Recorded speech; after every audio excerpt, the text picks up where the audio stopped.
Happy New Year. It's been a long time since I made a video, and I've been wanting to share a lot of things, but life is busy and challenging, and sometimes it's difficult to make videos because I'm a real human being. So I'm making one now. Better late than never, I suppose.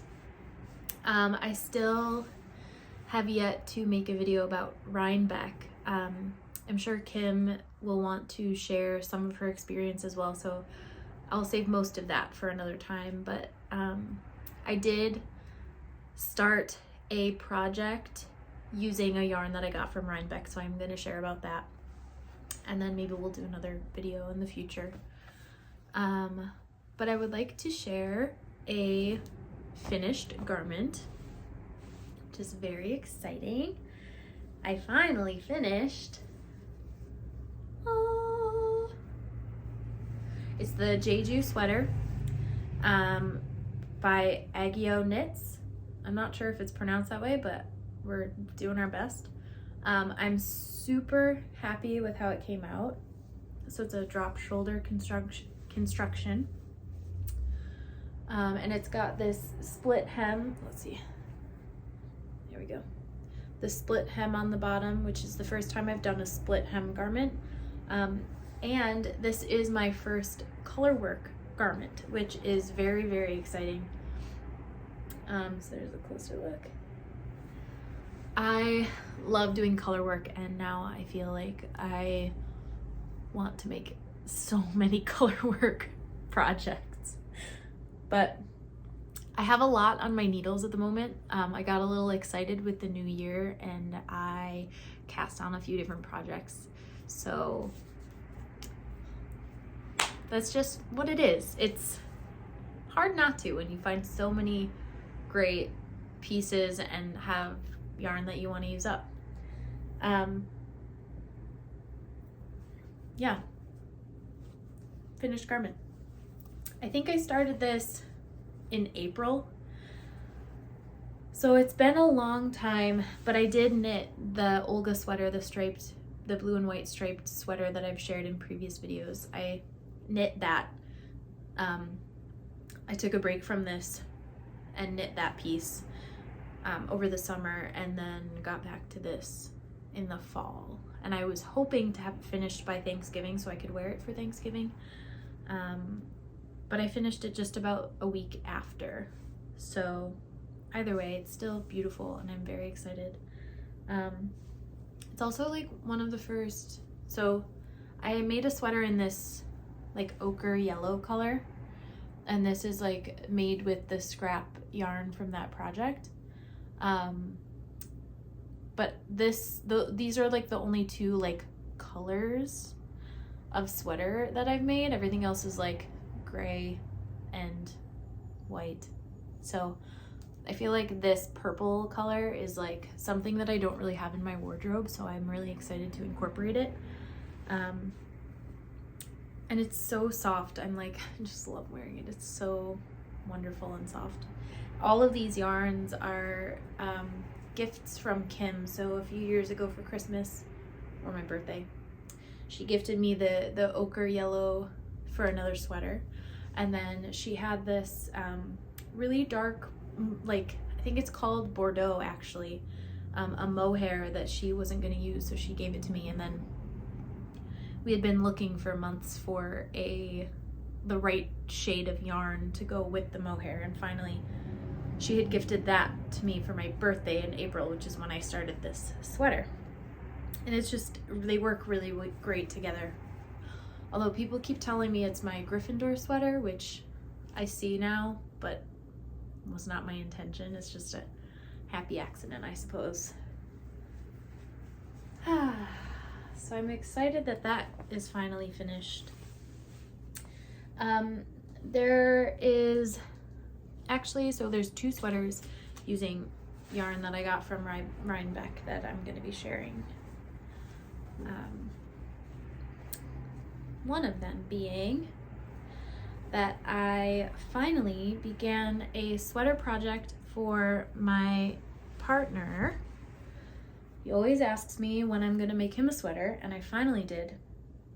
And I think this is the first project I've ever made for somebody else. So it's been it's been fun, and I really enjoy making things for other people, but it's also very challenging when, like, as far as sizing, I'm used to making things for myself.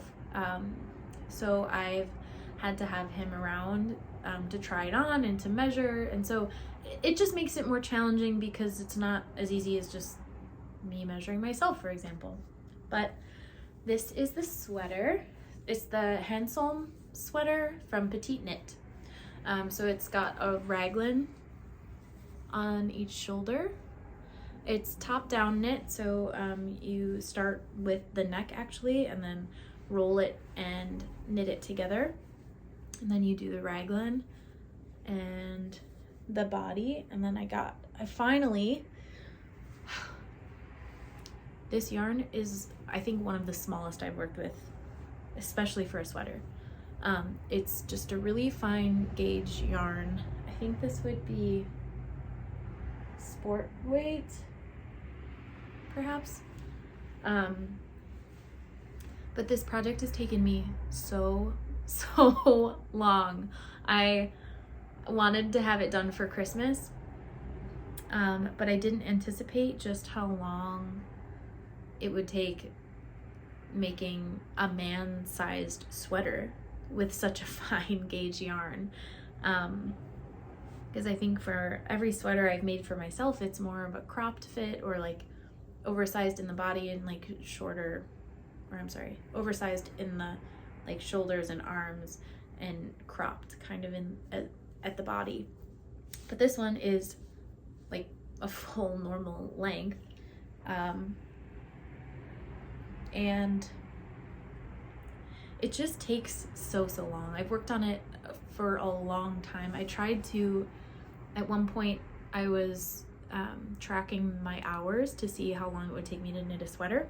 And this one, I think so far I probably have like at least like 25 to 30 hours. And it's just like, I just feel like it's taking so much longer. Maybe it's probably more than that, more time than that, but it's hard when you work and have other things going on in your life. But it's nearly done. I started on the sleeve. I'm about like 2 inches of sleeve done so far. So it's getting there.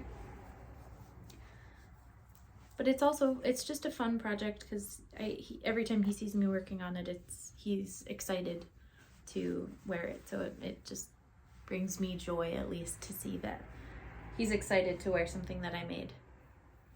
And for Christmas this year, his mom got me little tags for garments that say like "Made with Love" by Arynne, and I thought it was such a sweet and thoughtful gift, so I'm excited to attach those in any projects I make, maybe for myself, but probably mostly for other people, and his will be the first that has it. So I'm excited about that. This, let me get my notes.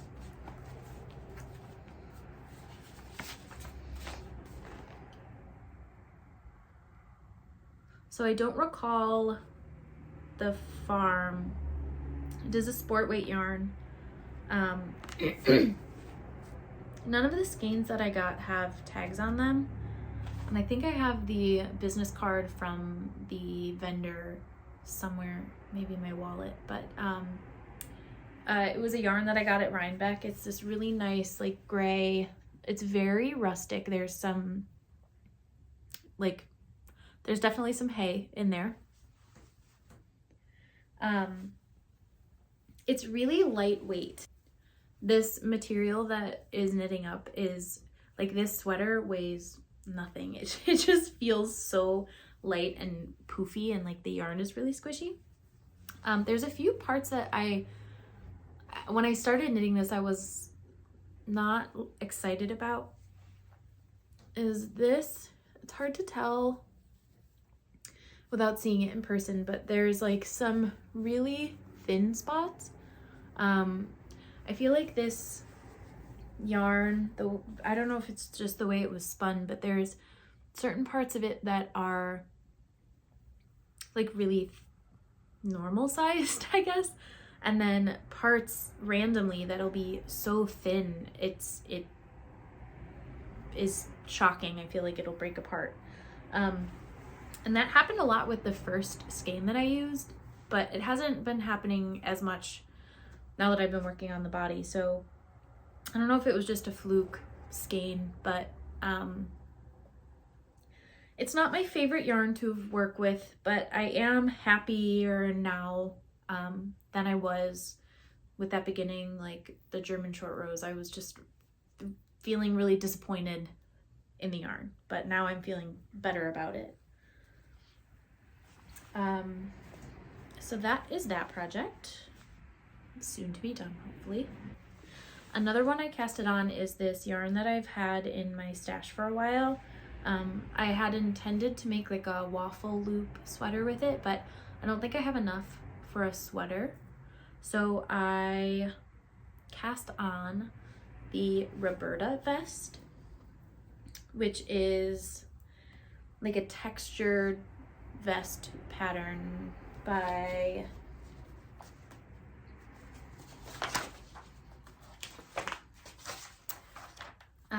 Gregoria Fibers.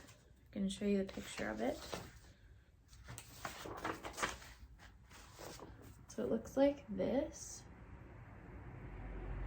It's kind of got a waffle textured going on, but it's like squished. Like if instead of where waffles are square, it's more like rectangular. But I am really looking forward to this garment because this yarn is so soft.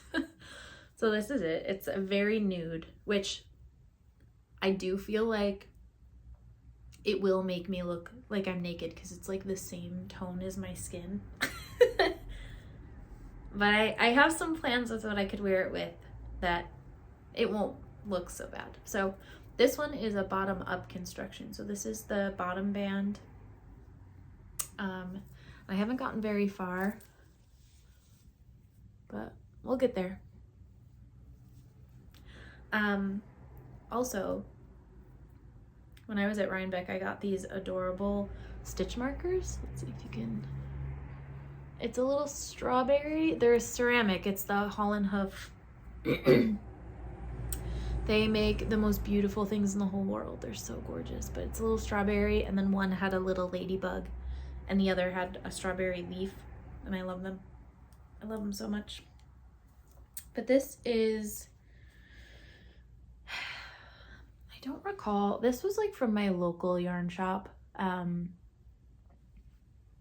I want to say it's part cashmere. There's like cashmere and merino, I think. I should know this stuff, but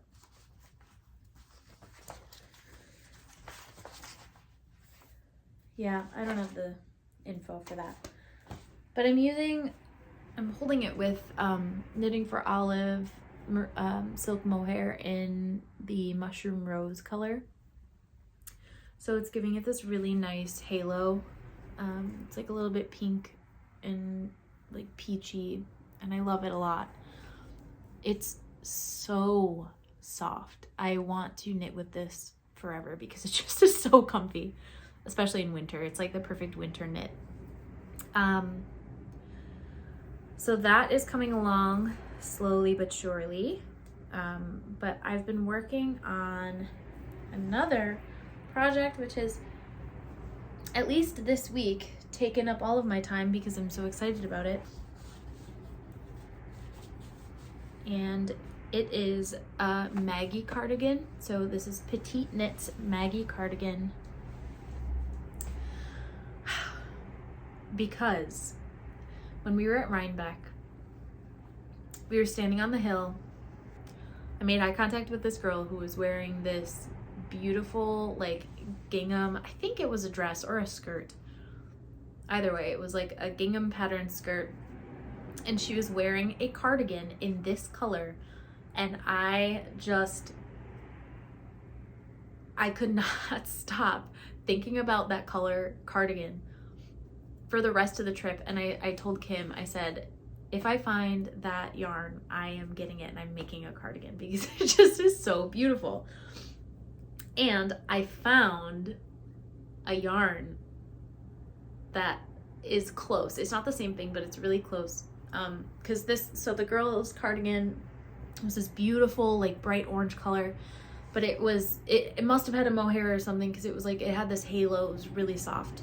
But this is what I found. And it's bright. You haven't seen me knit anything in a color like this. But this is from Yellow Dog Farm, who was at Rhinebeck. It's mohair and merino blend, and it's I can't remember if it was plant dyed or if the name is saffron, and I think it's plant dyed, but I'm not entirely sure. But I love it so much, and it's a little bit like, there's a little bit of variation in the color, which I think it is plant dyed. The woman who was running the booth was telling me, like, each of the skeins had a different symbol on the back of the tag, and it was that she does a different symbol for each dye batch so that you know if they're all coming from the same lot. And I thought that was really cool that she does her own symbols. It worked out too that I found as many skeins as I need from the same dye bath. So this is my project so far.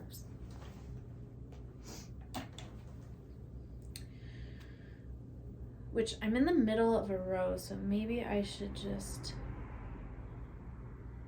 finish the row so that I could show you a little bit more clearly.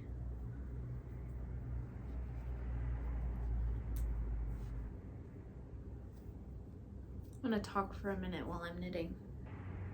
In a previous video, I had talked about that sometimes my projects row out when I'm knitting stockinette.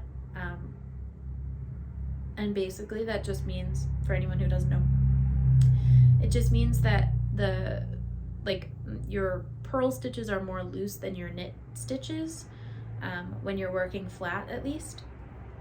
And so it results in little like wavy ridges on your project.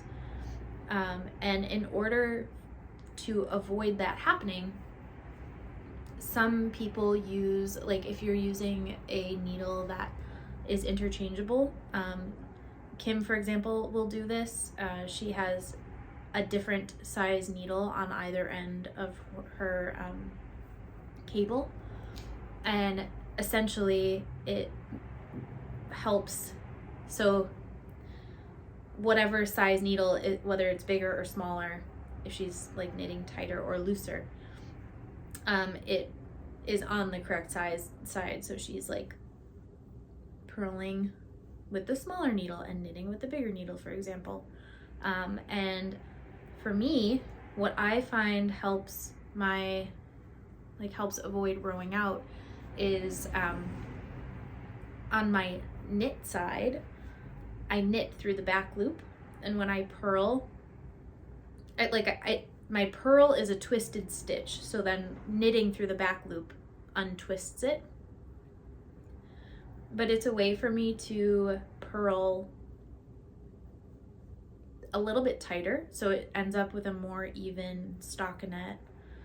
And because I'm making a cardigan and I'm working flat instead of in the round, I am doing I've done this project thus far using that method, which has been working pretty well for me, which is really great, but also makes me feel like I'm knitting so much slower because I have to be more conscious that I'm knitting through the back loop. And with this yarn, I'm finding that it's so soft, and there's a bit of a halo to it that when I'm knitting through the back loop, I sometimes accidentally catch the stitch below it as well. So I'm just having to be much more conscious and knit a little bit slower than I normally would. But knitting is not a race. I am knitting at my speed, which is perfect for me.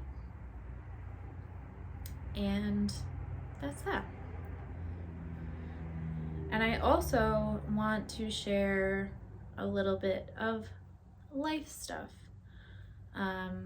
With the new year, I know that many people set intentions or their resolutions or whatever you do for your new year.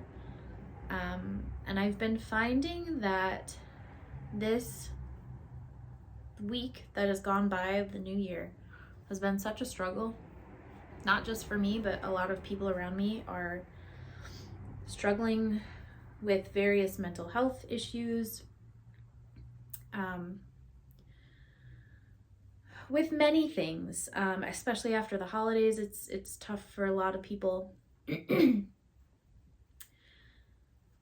I've set some intentions for myself, but I'm trying to be very loose with them, because intentions are just that. It's not a rule. It's not a law. It's not something that has to be,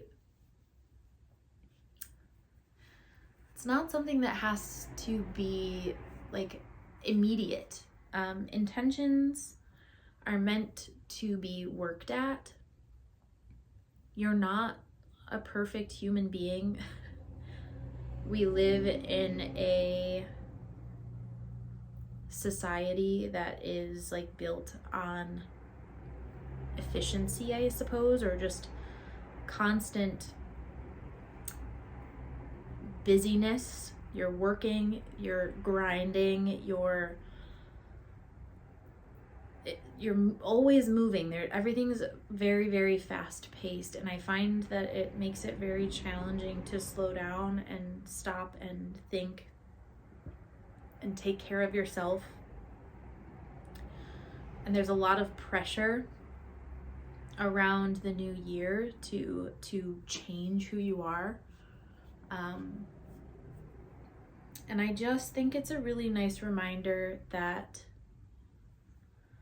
all things, like change, takes time. It takes work. It's constant work. It doesn't happen immediately. And I think it's okay to not only make mistakes, because you're human, but to allow yourself space to take care of yourself in whatever way that is.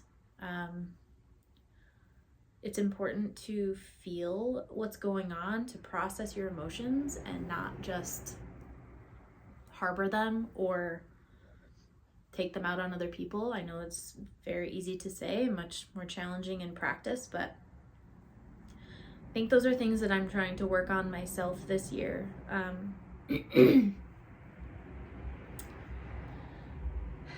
Slowing down more, beginning some sort of practice that allows me to just like appreciate some time with myself. And that's separate from knitting. So I've been doing a yoga practice, and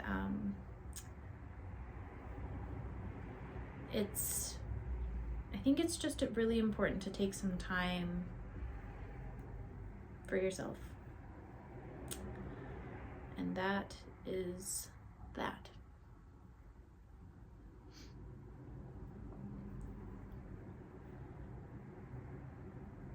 I also have been telling myself that it's okay to start 1,000 million projects as long as I can finish them at some point. I'm notorious for starting projects and never finishing them, so There's a few things I want to be able to finish in this next year.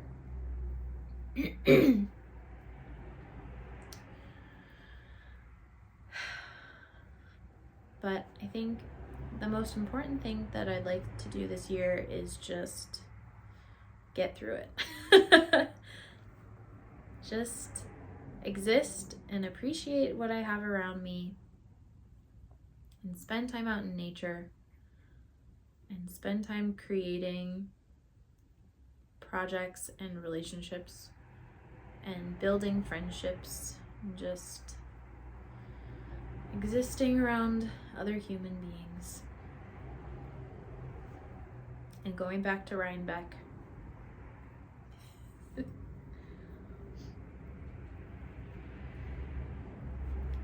Okay, so now that it's taken me 10 minutes to get through this whole row, not even a whole row, it was like half of a row.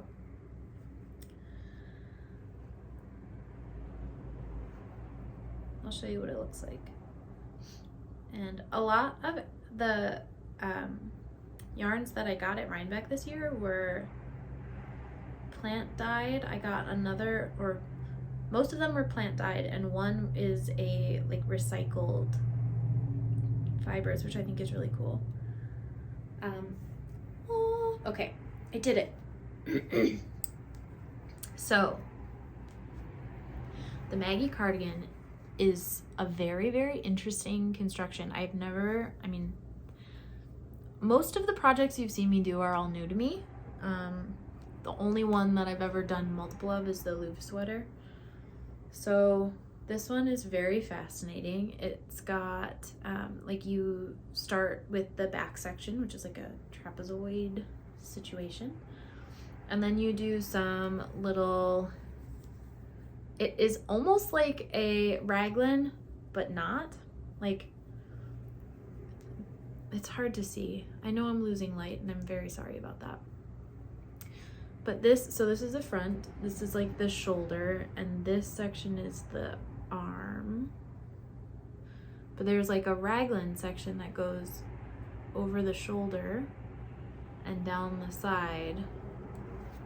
But I really love this yarn so much, and there's like a little bit of variegation in it because it's a plant dyed, and I love it. I've been needing some like bright colors in my wardrobe, and I'm really looking forward to having this as a garment. And I can't wait to maybe hopefully see that girl at Rhinebeck again next year and show her that I'm wearing the same outfit that she was wearing the previous year. But I'm very excited about this. And I think that's all I have to share for now. I'm thinking about also, I have a vast collection of little clips that I've taken over the past few years, just when I'm out in nature and I find like a calm moment, I take like a little 30-second clip or so. And I've been thinking of compiling them into little like videos for example, watching while you're knitting, or while you're studying, or just if you need some little nature moments in your life. So I've been working on making little videos like that I might share in the near future. So keep your eyes peeled for that if you're interested. Otherwise, I hope you have a really great second week of January. Whatever that means for you. I hope it is healing in the ways it needs to be healing. And I hope that you find happiness and enjoy your knitting projects. Feel free to comment if you have any questions, or if you have anything you'd like to share. And yeah. See you next time.